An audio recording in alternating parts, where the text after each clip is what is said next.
When was the last time you were completely unreachable? That is a profoundly uncomfortable question to answer, isn't it? It really is. I mean, I start sweating just thinking about turning my phone off for an hour. Because in our current landscape, being unreachable feels almost like a moral failing.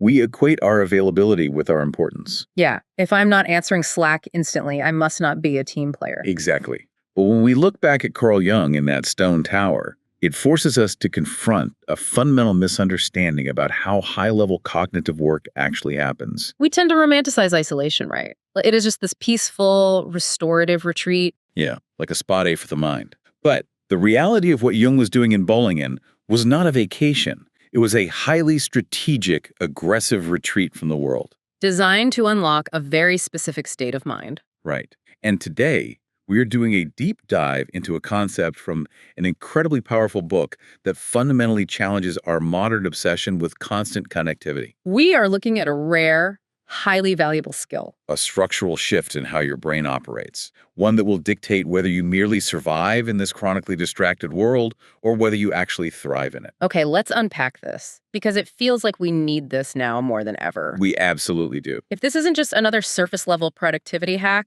if we aren't just talking about reaching inbox zero or color coding a Google Calendar. Right, which never really works anyway. Exactly. Wow. Then we are talking about fundamentally changing our relationship with our own attention. So let's take Jung out of his 1922 tower and bring him into the modern day. Let's do it. What was the actual mechanism of what he was doing in that locked room? What is this thing that we have entirely lost the ability to do? Well, what he was engaging in is precisely defined in the book as deep work. And the definition here is incredibly specific. Which is important, I think, because we tend to lump all types of effort under the general umbrella of just working. Exactly. We think sending emails counts as the same type of work as writing a novel. But deep work refers to professional activities performed in a state of distraction-free concentration that push your cognitive capacities to their absolute limit. Every single word in that definition matters. Distraction-free concentration. Pushing your cognitive capacities to their absolute limit is not casual. And when you engage in this specific type of effort, three distinct things happen. Yes. First, you create new value. You aren't just moving information around from one spreadsheet to another. Right, you are generating something that literally did not exist before you sat down. Exactly. Second, you rapidly improve your skills. And third, the output of this work is incredibly hard to replicate. You cannot fake it. No, you cannot multitask your way into creating a paradigm-shifting psychological theory or writing a complex piece of code. Or crafting a really compelling narrative.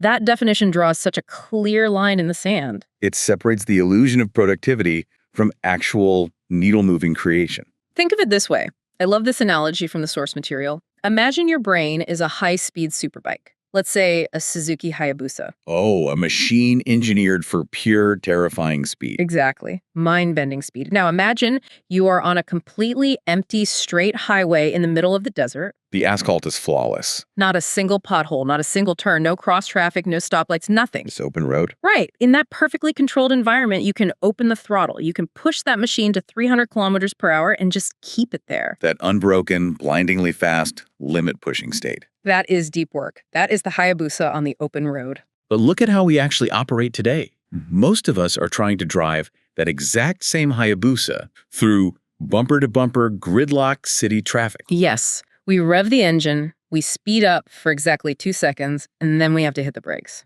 We check our phones, we swerve around a distraction. We respond to a ping, and then we sit at the end of the day feeling utterly exhausted. Wondering why we haven't actually gone anywhere. We possess the neurological machinery for world-class high-level cognitive function. But we systematically refuse to give ourselves the open road required to actually use it. And there is a biological reason we avoid that open road, isn't there? There is. When you finally do clear the traffic, when you finally lock the door and sit down to do the deep work, it doesn't actually feel good. At least not initially. I think that is the biggest misconception about focus. We assume that if we eliminate distractions, we will instantly glide into this blissful, zen-like state of productivity. Like a movie montage. Yeah, but in reality, when you sit down, you put your phone away, and you stare at the blank page, your brain starts screaming at you. Oh, it throws a tantrum. Within 10 minutes, it feels like mental torture. You feel a physical urge to stand up, to check a notification, to do literally anything else. So a lot of people think, well, if I am experiencing that level of friction, maybe I am just not cut out for this. Right, like, am I doing it wrong? But it means the exact opposite. If it feels intensely uncomfortable, you're actually doing it right. Wait, really? The pain is the point. This is where we have to completely reframe our understanding of mental strain. We have been conditioned by a very frictionless digital world to believe that if something feels hard, Like reading a long text is difficult or writing a complex argument is frustrating. right, we think that means something is wrong. We think we need a break. But consider the physical equivalent. Think about going to the gym. Okay, the gym analogy. If you want to build physical strength, you don't do it by lifting light weights comfortably. Muscles do not grow while you're sitting on the bench resting. They grow when there is acute resistance. Exactly. They grow because you are literally tearing muscle fibers, which causes soreness and strain and physical discomfort. So cognitive strain works the exact same way. Yes. When your brain is burning, when you feel that intense frustration and the overwhelming desire to quit and look at your phone. That is the exact moment your neurological capacity is expanding. That strain is not a sign of failure. It is a biological requirement for deep work. It is the resistance your brain needs to build new, complex neural pathways. That reframing changes everything, doesn't it? It really does. We are running away from the exact friction that causes growth. We want everything to be seamless. But the people who historically moved the needle in their fields, they actively engineered their lives to guarantee that friction. They didn't wait for inspiration to strike in a busy room. They built literal and metaphorical walls to protect their focus. We talked about Jung's tower earlier. Yeah, but there is this incredible lineage of historical figures who understood this intuitively. Take Michel de Montaigne. The 16th century philosopher. Right, the guy who essentially invented the essay format. He didn't just find a quiet corner in his house. What did he do? He built a private library in a literal tower on his estate, completely separated from his main house, just so he could think without the interruption of his own family and staff.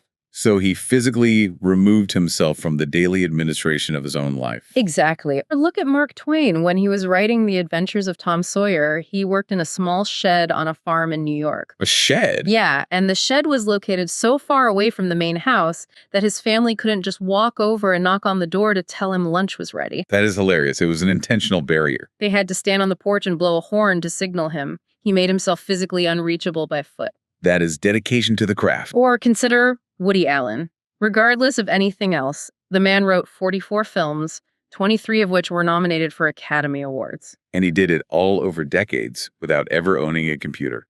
Right. He used a manual German typewriter. He completely bypassed the era of pop-ups and browser tabs and constant connectivity. And then there's the physicist Peter Higgs. Oh, this story's amazing. When it was announced that he had won the Nobel Prize in physics, the global press corps couldn't find him. The scientific community was frantically calling and searching for him. But he had completely isolated himself. He was literally unreachable on the day he won the Nobel Prize. If we look closely at that lineage, a very clear pattern emerges that cuts across centuries and across different disciplines. None of these people were relaxing in these isolated spaces. No, they weren't hiding from hard work. They were hiding from shallow distractions so they could actually do the hard work. They were aggressively stepping out of their comfort zones, separating themselves from the herd. And leaning into that cognitive strain. They understood what we are only now beginning to prove with neuroscience. Which is that to do your most important, world-changing work, you cannot be available to everyone all the time. You have to retreat.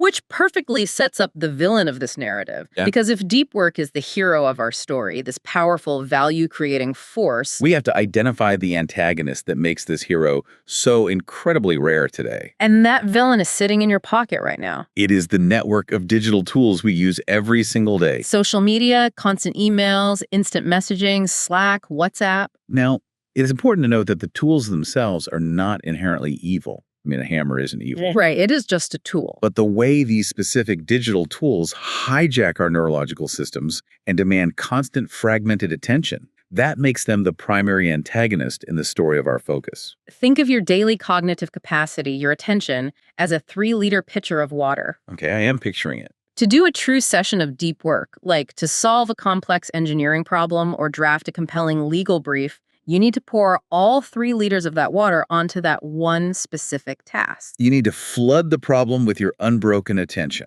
Exactly, but observe what actually happens on a typical Tuesday morning. You wake up And before you even get out of bed, you pour a little bit of that water onto a WhatsApp group chat. Then you pour a little onto your email inbox while you are making coffee. You pour a splash onto an Instagram reel, a little onto a quick Slack message from a colleague. A little onto a news headline about a crisis halfway across the world. And by the time you actually sit down at your desk to do your real work, the work that actually advances your career and brings you meaning, Your pitcher is almost entirely empty. you only have like 500 milliliters of water left. Your attention has been spread so devastatingly thin across dozens of shallow inputs. You literally lack the cognitive resources to go deep. And the terrifying long-term consequence of this behavior is that the damage isn't just temporary exhaustion. No, it can become a permanent structural change in the brain. Wait, permanent? Yes. When you spend your entire day engaging in constant shallow work, and by shallow work, we mean tasks that require almost zero cognitive effort.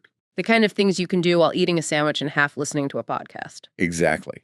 When you do that, you are literally rewiring your neural circuitry. You're training your mind to expect and demand constant novel stimulation every few seconds. So if you engage in this behavior long enough, you lose the fundamental biological capacity to focus deeply. You cannot spend 5 years training your brain to crave 15-second dopamine hits from a feed and then suddenly expect to flip a switch and demand it to concentrate on a difficult hours-long task. The machinery will simply break down. We are actively dismantling our own cognitive engines. But this isn't just a personal failing or some weird psychological quirk. This is happening against the backdrop of a massive, ruthless economic shift. Yes, the concept of the Great Restructuring is crucial here. So what exactly is happening in the global economy that makes this loss of focus so dangerous for the average person listening right now? Well, the Great Restructuring describes a violent economic transition from the industrial economy through the information economy and now rapidly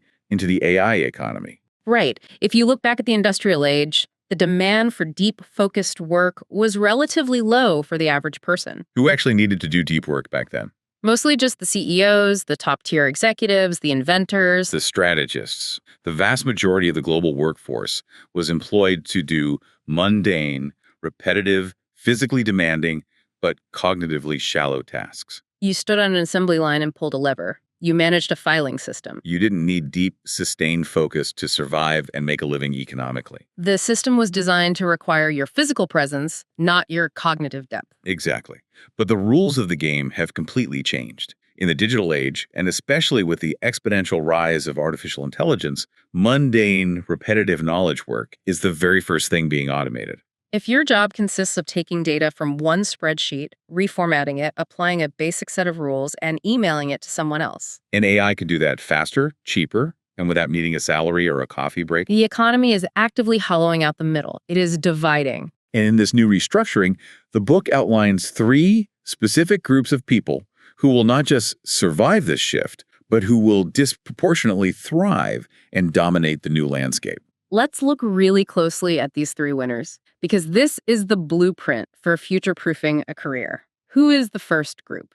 The first group is the high-skilled workers. Okay, what makes them different? These are the individuals who can work with complex, intelligent machines. As technology becomes more sophisticated, we desperately need people who can wield it effectively. Think of complex coding, high-level data analytics. Advanced AI prompt engineering and intricate systems architecture. The critical factor here is that learning to work with these incredibly complex, rapidly evolving machines requires an immense amount of deep, sustained focus. You cannot learn to build neural networks or master advanced machine learning algorithms by scrolling through a feed or answering emails all day. It requires hours of unbroken, cognitively demanding strain. Think about the difference between a government jeep and a bulldozer. I love this analogy from the book. Right. Imagine 2 brothers working for the city. One brother has a job driving a standard small government jeep around town, just delivering documents. Okay. The other brother drives a massive, highly complex, million-dollar, earth-moving bulldozer. Yeah. Who gets paid more? Who has more status and job security? The brother driving the bulldozer, without a doubt. Not because he works longer hours or sweats more, but because the machine he operates is vastly more complex and creates more value. And the skill required to operate it is exceedingly rare. In the modern AI economy, you have to be the one driving the bulldozer, not the Jeep. You have to be the high-skilled worker. That is a perfect illustration of the value premium placed on complex skills. Now, the second group of winners in this restructuring are the superstars. The absolute best individuals in their respective fields. regardless of what that field is. The reason they win so disproportionately right now is because of the nature of the digital market. Historically, if a company needed a graphic designer or a copywriter, they hired the best person available in their local town or city. They were limited by geography. But today, a tech company in London can hire the absolute best coder in Mumbai. Or the best designer in Buenos Aires with the click of a button. The talent pool is no longer local. It is entirely global. Precisely. And because of that, companies no longer have to settle for mediocre local talent. They will simply seek out and hire the top 1% globally. If you are a superstar, the entire world is your market and your earning potential is theoretically limitless. But if you are mediocre, if you are just kind of okay at your job, You are no longer competing against the other people in your city. You are competing against the entire world. and becoming a superstar, achieving that elite, untouchable level of mastery in your craft is physically impossible without years of dedicated, deliberate, deep work. And to round out the economic picture, the third group of winners are the owners. These are the people with the capital to invest in the new technologies. The massive server farms and the platforms that the high-skilled workers and superstars are building, they are the ones funding the restructuring. Correct. But for the vast majority of us listening, we don't have billions of dollars of capital to deploy. So the viable paths available to us are becoming a high-skilled worker or a superstar. And this leads to the ultimate, unavoidable takeaway from the economic reality of our time. If you can master deep work, you unlock two distinct superpowers. First, you gain the ability to learn hard, complex things very quickly. Second, you gain the ability to produce output at an elite superstar level, both in quality and speed. The terrifying truth for the average worker is actually the greatest opportunity for you. Almost nobody else is doing this. Your peers are drowning in shallow work. They are pouring their pitchers of water onto distractions. If you cultivate this rare skill of unbroken focus, the basic economic law of supply and demand dictates that you become incredibly rare. And therefore incredibly valuable. That economic argument is a massive wake-up call. It really shifts deep work from a nice-to-have self-help concept to an urgent survival strategy. We know why we need it to survive in the market, but let's pivot to the internal landscape. How does deep work fundamentally change our biology? Let's dive into the science and the soul of depth. You mentioned earlier that we are physically rewiring our brains. What is the actual neurological mechanism happening in our heads when we focus? To understand this, we have to look under the hood of the human brain at the microscopic level. The neurological argument for deep work centers around a specific substance in your brain called myelin. Myelin. Okay, explain how that works. Your brain is made up of billions of neurons connected by complex networks. When you try to learn a new skill, say, playing a complex chord progression on a guitar or writing a sophisticated algorithm. A specific neural circuit in your brain fires. Now, if you focus deeply and intensely on that one specific action without any distraction, that neural circuit fires repeatedly in a very clean, isolated way. And your brain is highly adaptive, right? Yes, it has cells called oligodendrocytes that monitor this activity. When they sense this intense, repeated firing of a specific circuit, the brain essentially says, this pathway is important. It is being used heavily. We need to protect it and make it faster. Exactly. The brain responds by wrapping that specific neural pathway in a protective, fatty layer, a sheath made of myelin. The thicker the myelin sheath around a neural pathway, the faster and more effortlessly the electrical signals travel down that circuit. Your skill literally becomes hardwired into your biological tissue. You move from clumsy conscious effort to smooth, unconscious competence. I love visualizing this. It's like the difference between a thin, flimsy, exposed copper wire that snaps easily and leaks current versus a thick, heavy-duty, heavily insulated fiber optic power cable. That is a great image. When you engage in deep work, you are building thick, insulated power cables in your brain. But think about what happens when you multitask, when you constantly switch your attention between a spreadsheet, an email, and a text message. You are firing dozens of different neural circuits simultaneously, but weakly. The brain's infrastructure doesn't know what to myelinate. There is no clear signal. So you end up with a brain full of thin, uninsulated, weak wires. That is a scientifically accurate way to conceptualize it. And that constant weak firing brings us to the immediate, short-term cognitive damage of multitasking. A phenomenon known as attention residue. This concept of attention residue is fascinating. Let's demonstrate it for the listener. Yes, I want you, the listener, to try a quick mental exercise with us. I am going to give you a math puzzle. Ready? Calculate this in your head as fast as you can. What is 25 plus 29 plus 28? Take a second. The answer is 82.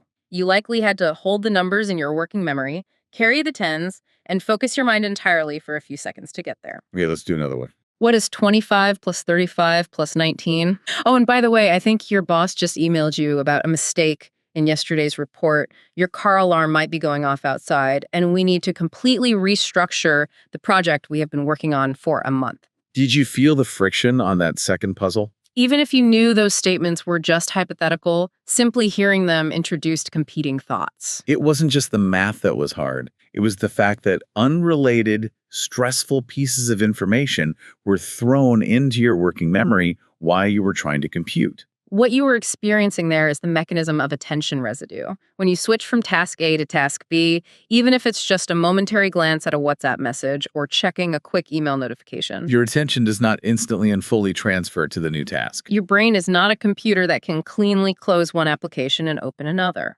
A mental leftover, a residue of the previous task, remains stuck in your working memory. You are still subconsciously processing of that email or the implications of that text message while trying to write your report. Even if you put your phone face down on the desk. The physical phone is gone, but the cognitive load is still there. Exactly. The residue remains. And this residue severely bottlenecks your cognitive power for your primary task. You are trying to solve complex problems with only a fraction of your brain's processing power, because the rest of it is still lingering on the shallow distractions you just briefly checked. You cannot achieve true depth. You cannot myelinate those thick power cables if your mind is coated in the attention residue of a dozen different micro-distractions. You are operating in a state of constant cognitive drag. So we have the ruthless economic reality of the AI age, we have the cellular neurology of myelin, and we have the immediate cognitive friction of attention residue. But what really elevates this conversation is that it goes deeper than just being a highly productive, well-paid worker. There's a profound psychological and philosophical argument for why we need this.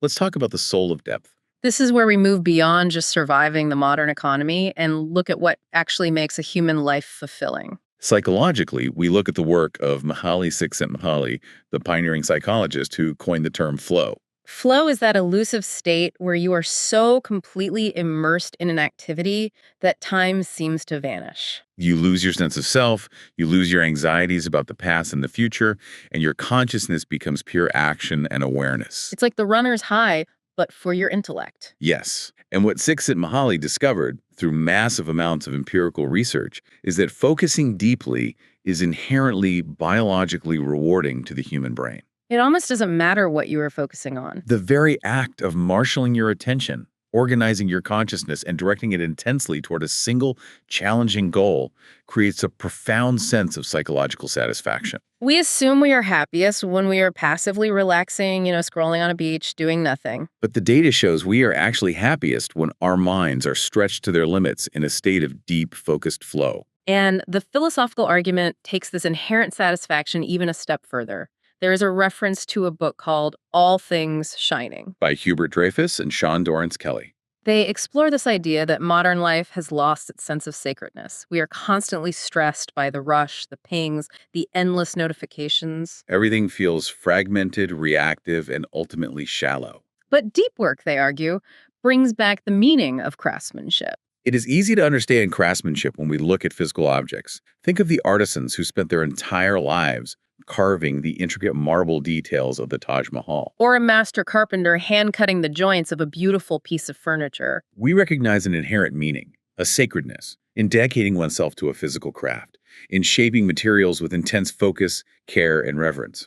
The profound philosophical argument here is that modern knowledge work, like writing code, analyzing data sets, crafting an essay, designing a marketing strategy, it can possess that exact same sacredness if you approach it with the intensity and uninterrupted depth of an artisan. That is a staggering shift in perspective. If you treat your attention as a chisel and your 90-minute deep work session as your time at the marble block, you infuse a modern, seemingly sterile digital job with profound meaning. You stop being a reactive, stressed-out email answering machine, and you become a craftsman of knowledge. You are building something tangible with your mind, When we connect all these threads, the economics, the neurology, the psychology, and the philosophy, The conclusion is incredibly powerful. A deep life is not just a more productive life. it is not just a more economically secure life. Fundamentally, a deep life is a good life. It is a life of flow, of craftsmanship, of fully optimized brain power, and of deep existential meaning. So this is the pivot point. I can imagine you listening to this and thinking, okay, I'm entirely sold. I understand the economics. I want the thick, myelinated brain cables. I want to be a superstar. I want the sacred craftsmanship in my daily work. But my life is a chaotic, noisy mess of back-to-back meetings demanding bosses, kids, notifications, and endless group chats. How do I actually implement this in the real world? That brings us to our architectural blueprints and choosing a concrete strategy. It is one thing to understand the theory of depth. It is an entirely different challenge to operationalize it in a messy, unpredictable modern life. We have to look at structural solutions, starting with a fascinating architectural concept that makes the mental process physical. Yes, the eudaimonia machine. I love this concept. It's a theoretical design by an architect named David Duane. He designed a blueprint for a building entirely optimized for human flourishing and deep work. Imagine walking into this building. It is structured as 5 sequential rooms, arranged in a straight line. And the critical rule is that you must pass through them in order. You cannot just skip to the end. The spatial layout is a metaphor for the cognitive journey. Let's walk through those rooms. Okay, room 1 is the gallery. You walk in off the street and you are surrounded by examples of incredible, world-class deep work done by others in your field. If you are a writer, it's filled with Pulitzer Prize-winning novels.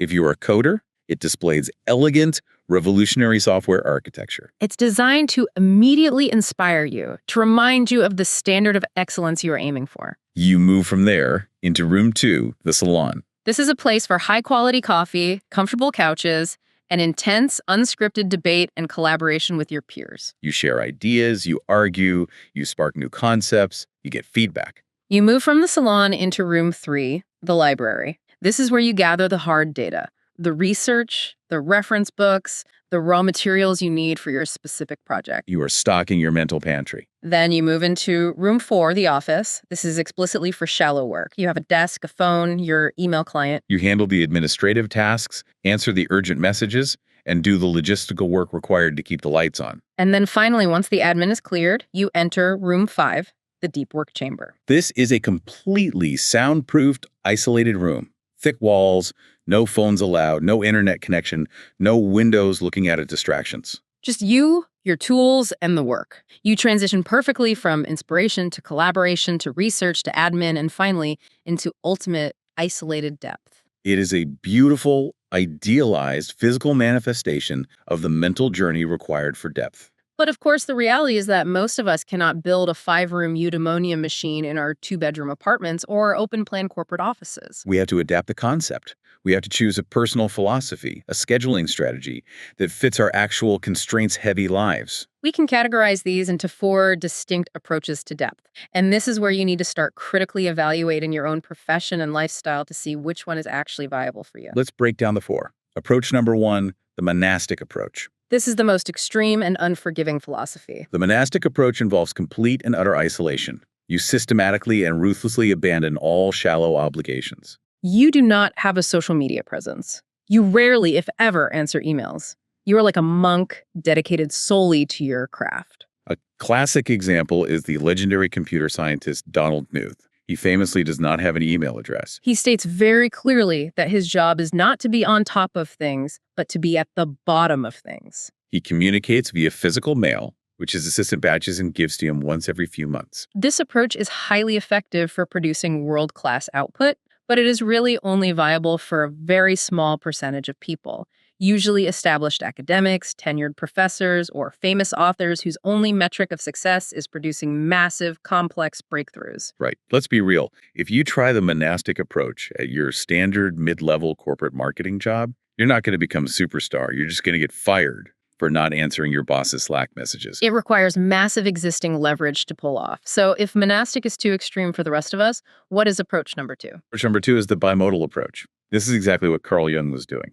You divide your time into clearly defined, distinct chunks. One chunk is dedicated to extreme monastic depth, and the other chink is for normal, shallow, collaborative life. Jung would retreat to his Bollingen Tower for intense, multi-day isolation, acting like a monk. But then he would return to his clinical practice, his lectures, and his social life in Zurich, acting like a normal professional. You might take a bimodal approach by dedicating 4 days a week to normal office life, answering emails, going to meetings, and completely isolating yourself every Friday, out of office, to do nothing but deep work. Or, on a larger scale, taking 2 months off every summer to write a book while teaching and answering emails the rest of the year. The critical rule here is that the deep periods must be long enough, usually at least a full day or a weekend, to achieve maximum cognitive intensity. You cannot do a bimodal approach in 2-hour chunks. I really like bimodal. It feels like you get the best of both worlds. You get the world-class output, but you don't alienate your colleagues. But again, what if you can't disappear for a whole day every week?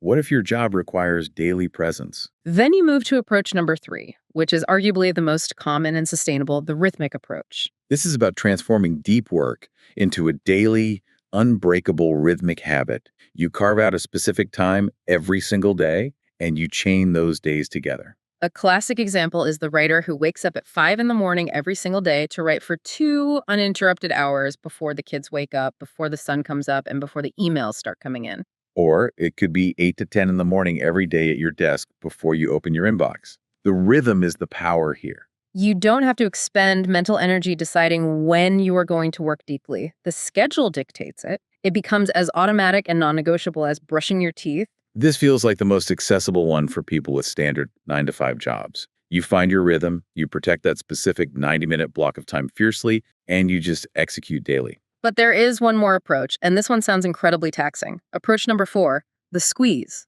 or the journalistic approach. It is mentally exhausting, and it requires an immense amount of cognitive control. The journalistic approach is named after journalists like Walter Isaacson, who were trained to write complex stories on incredibly tight deadlines in chaotic environments. In this approach, you fit deep work into any available free pocket of time you can find in your schedule whenever it appears. If a meeting gets canceled and you suddenly have 45 minutes free, you instantly drop into a deep work state.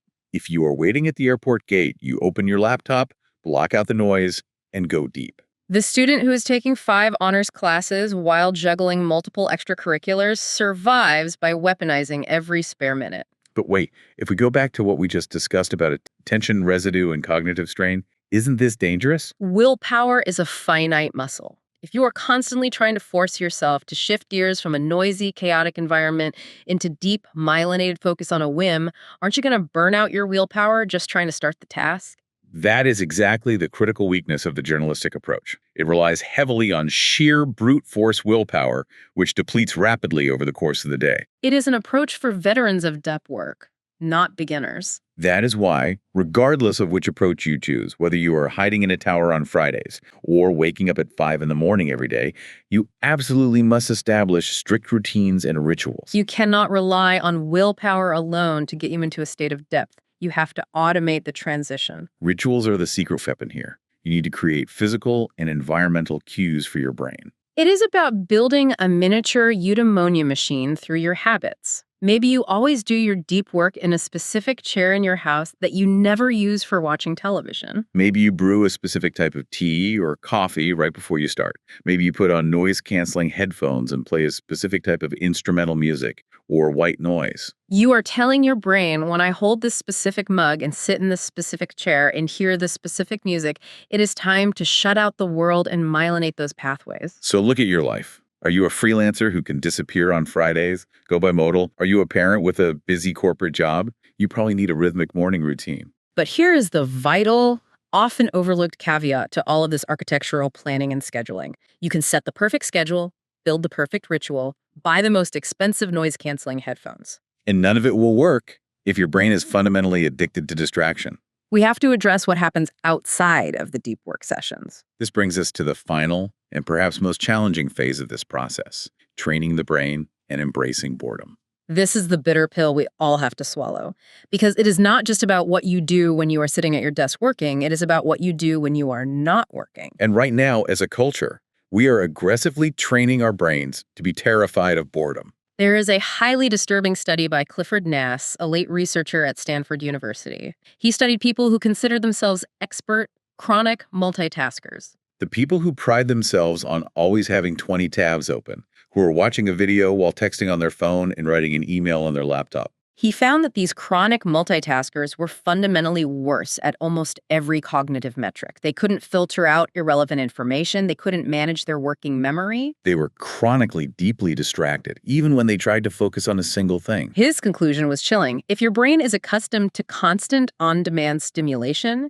you cannot simply demand it to focus intensely on command. You have permanently lowered your cognitive ceiling. Think about your daily life outside of work. What do you do when you are waiting in line at the grocery store? What do you do when you are stuck in traffic, or waiting for a friend to arrive at a restaurant, or waiting for a pot of water to boil? For almost everyone listening, the answer is instantaneous. You pull out your phone. The exact second you feel even a hint of boredom, you self-medicate with a digital pacifier. You scroll, you check, you consume. And by doing that, you are actively destroying your biological capacity for depth. Every single time you reach for your phone in a momentary pause of boredom, you are reinforcing a neural pathway that says, boredom is intolerable. I must seek immediate novel stimuli to survive. So, when you finally sit down at your desk to do your deep work, and the work inevitably gets hard, and therefore slightly boring or frustrating, Your brain immediately panics and screams for its digital pacifier. It cannot handle the lack of novelty. So the solution is we have to actually practice being bored. We have to intentionally subject ourselves to it. Yes, you must actively embrace boredom. You have to train your brain to sit with a lack of stimuli without panicking. When you are waiting in line at the store, just wait in line, look around, observe the architecture, think a thought, let your mind wander without a screen. This isn't just about taking a holistic break from technology. It is rigorous, essential cognitive training. You are teaching your brain to tolerate the absence of novelty, which is the exact tolerance you need to sustain deep work when the problem gets hard. Okay, I can feel the tension here. If I need to embrace boredom and cut out distractions, does this mean I have to cut out all shallow work? Do I have to delete all my apps, stop answering emails, refuse to go to meetings, and become a total hermit? Because if I do that, I won't just be bored, I will be unemployed, and I will have no friends. This raises the crucial question of balance and operational reality. And the reality check here is no, you cannot and should not cut out all shallow work. Shallow work is the administrative glue that keeps modern life and modern businesses running. You have to answer emails, you have to attend alignment meetings, you have to file expense reports. The goal is not the elimination of shallow work. The goal is the containment of shallow work. Containment. I really like that framing. We aren't destroying it. We are building a fence around it. Exactly. And the reason we must contain it is based on a fascinating biological limit. Humans have a maximum daily capacity for true, intense, deep work. Even the most highly trained experts, the people who've been doing this for decades, the grandmasters, the elite authors, usually max out at around 4 hours a day of pure depth. Your brain simply cannot sustain that level of intense, myelinated firing, that massive consumption of glucose and oxygen for much longer than 4 hours. So if the absolute biological limit is 4 hours, what are we supposed to do with the other 4 to 6 hours of the standard workday? That is exactly where the shallow work belongs. The ultimate rule is to structure your day so that you do the deep work first, or at least protect the time for it fiercely when your energy is highest. Let the shallow work fill the edges of the day. Dedicate your peak cognitive hours to the hard, valuable, needle-moving tasks. Once you hit your biological limit, once your brain is tired, then you open the inbox. Then you go to the status meetings. Then you answer the group chat and file the reports. You use your exhausted brain for the tasks that require zero cognitive depth. Do the deep work first, let the shallow work fill the edges. It is a brilliant practical heuristic. But there is one final crucial step to this entire philosophy, and it is arguably the hardest one for modern professionals to execute. When you are done for the day, you must shut down completely. The concept of the strict, uncompromising daily shutdown, this is non-negotiable. At the end of your workday, you must create a hard psychological boundary. You close the laptop, you turn off the email notifications on your phone, and you do not check your inbox just one more time after dinner. There is a psychological phenomenon called the Zeigarnik effect, which states that incomplete tasks dominate our attention. If you keep one foot in the shallow end of work all evening, if you are quickly checking Slack while watching a movie, your brain never fully closes those loops. It never fully rests. And as we discussed, Willpower and deep attention are finite, exhaustible resources. A complete, total disconnect at the end of the day is absolutely vital to recharge that cognitive machinery so you can perform deep work again the next day. If you don't disconnect, you will slowly bleed out your cognitive capacity over weeks and months until you are perpetually running on empty, incapable of any true depth. We have covered an incredible amount of ground today. Let's synthesize this journey. We started in the biting cold of 1922 with Carl Jung locking himself in a stone tower by a lake to do the heavy lifting of reshaping psychology. We define deep work as the ultimate high-speed, distraction-free cognitive performance, driving the Hayabusa on the open road. We looked at the ruthless economic reality of the AI age, how the great restructuring is destroying the value of shallow, repetitive work and creating massive, disproportionate rewards for the high-skilled workers and the superstars who can maintain focus. We explored the cellular neurology of myelin, how deep focus literally insulates your brain circuitry, and the dangers of attention residue that bottlenecks our working memory when we constantly multitask. We discussed the psychological reward of the flow state and the profound philosophical sacredness of treating modern knowledge work like true craftsmanship. And then we moved to the blueprints. We talked about Dwayne's eudaimonia machine, the 4 personal approaches to scheduling your depth: monastic, bimodal, rhythmic, and journalistic. And finally, the hard, uncomfortable truth that you have to actively train your brain by embracing boredom in the grocery store line, setting strict boundaries, capping your deep work at 4 hours, containing your shallow work to the edges, and executing a complete, unapologetic daily shutdown. We live in a digital ecosystem that is aggressively, brilliantly engineered by some of the smartest people on Earth to harvest your fragmented attention. Every app, every notification, every algorithm is designed to keep you swimming in the shallows. In this context, choosing depth is not just a productivity strategy. It is an act of profound rebellion. It is a refusal to let your cognitive capacity be auctioned off to the highest bidder.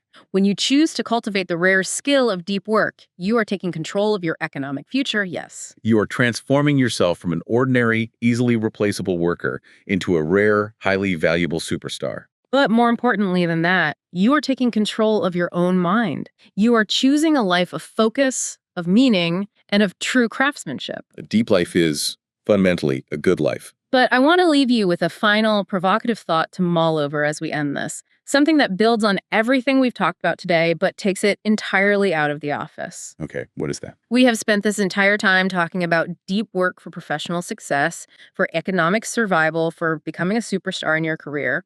But what about deep leisure? That is a fascinating pivot. Deep leisure. Think about it. If our professional work requires intense, uninterrupted focus to be meaningful and satisfying, what happens if we apply that exact same distraction-free intensity to our free time? What if we approached our hobbies, our rest, and our relationships like craftsmen? What if, when you sit down to have a conversation with your partner or your child, you bring the absolute intensity of Jung's Bollingen Tower to that interaction? No phone on the table, no divided attention, just total terrifying presence. What if he sat in a chair and listened to an entire album from start to finish without doing anything else? We are so desperate to escape the exhaustion of our shallow workdays that our leisure has become just as shallow and fragmented as our jobs. We scroll our phones while we watch Netflix. We text while we eat dinner.